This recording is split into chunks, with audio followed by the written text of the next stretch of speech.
dengan adanya kejadian Al Zaitun, ini penting perlu kami sampaikan bahwa pemerintah Provinsi Jawa Barat besok hari Senin akan menyikapi tentang kejadian yang ada di Zaitun.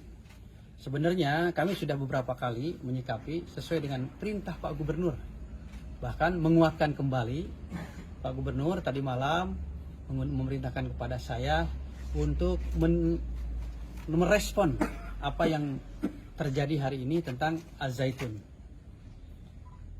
Kemarin juga saya sudah ke situ dan itu juga salah satu tugas, dan sekarang ada tugas kembali untuk merespon harus bagaimana pemerintah Provinsi Jawa Barat menyikapi masalah Al Zaitun.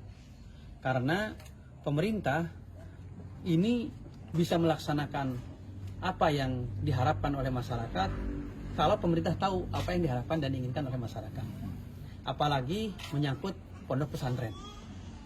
Nah, sekarang ada kejadian kemarin. Untung pihak aparatus itu bisa mengantisipasi sehingga tidak terjadi hal-hal yang tidak diinginkan antara muslim dan muslim. Bahkan tidak ada kemungkinan ada pesantren dan pesantren. Kejadian kemarin yang sukses adalah yang mengadu domba. Yang rugi pihak Al Zaitun, yang rugi pihak masyarakat kalau terjadi hal yang tidak diinginkan.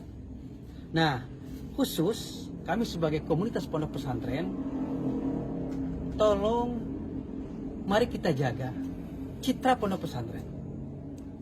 Sehingga jangan sampai citra pondok pesantren ini rusak gara-gara berita yang tidak pasti, ataupun gara-gara fitnah, ataupun gara-gara kejadian di pesantren itu sendiri yang tidak sesuai dengan norma agama dan norma dari agama.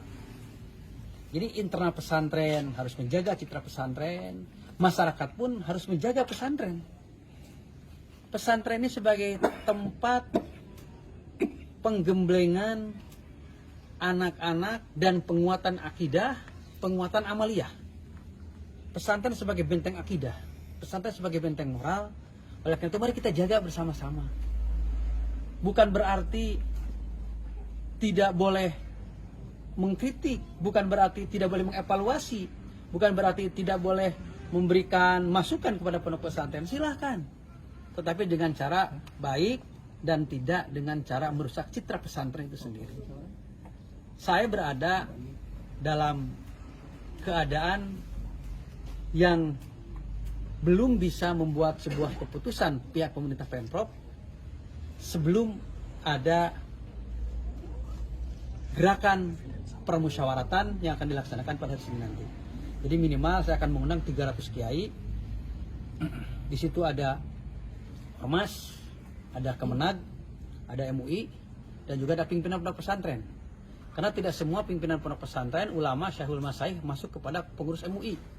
Tidak semua masuk pada Ormas. Ormas Islam maksud saya, bukan Ormas kemasyarakatan. Nah, oleh karena itu harapan kami tidak terulang lagi pengerahan massa kepada pondok pesantren, karena pondok pesantren juga kan nanti akan bergerak. Mereka juga tidak mau terjadi hal yang tidak diinginkan untuk menjaga citra dari pondok pesantren, dalam pesantren juga bergerak. Ya seperti itu ada. Jadi hentikan gerakan-gerakan itu, percayakan terhadap pemerintah. Pemerintah insya Allah akan sebijaksana mungkin, sesuai dengan norma yang ada dan sesuai dengan normatif yang ada. Jadi pemerintah membuat sebuah keputusan memakai 2 payung hukum. 1 payung hukum norma sosial kemasyarakatan, yang kedua adalah normatif legalitas formal yang dibuat oleh negara.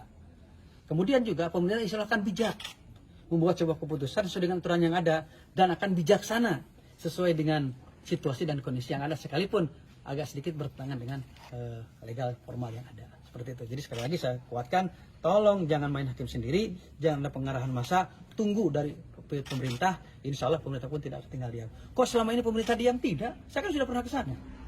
Kemenang sudah pernah ke sana, MUI sudah pernah ke sana. Maka hasil komunikasi kami akan kami rumuskan hari Senin pagi.